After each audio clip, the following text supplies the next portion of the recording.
আপনাদের মাসুক ভাই চলে আইছিল লতা তোলা অঘোর জঙ্গলায়। জঙ্গলের লতা স্বাদ বিষয় নিয়ে তো আলোচনা অনেক ভিডিওতে করছি, পূর্বে আরেক ভিডিওতে থুইলেও ধরছি।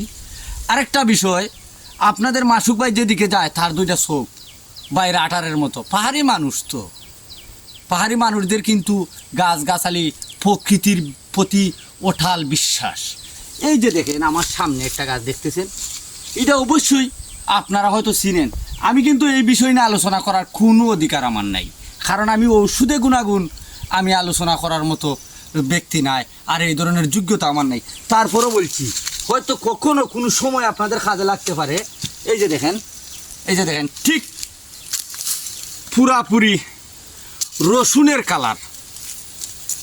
ভাই আমি এই বিষয় না কিছু বলবো না, তবে আপনাদেরকে খালি শুধু আমি কিন্তু ওই গাছগুলা ধ্বংস করার জন্য তুলি নাই, আমি গাছগুলাকে বাড়িতে নিয়ে যাইব এই জন্য আমি তুলছি। হয়তো আপনারা ভাবতে পারেন যদি সেটা ঔষধি গাছ হয় তাহলে মাসুক ভাই কেন এটা তুলে ধ্বংস করতেছে, কেন নষ্ট করতেছে। না ভাই, আমি এই গাছগুলারে আমার বাড়িতে নিয়ে জিও ব্যাগের ভিতরে লাগাই রাখবো।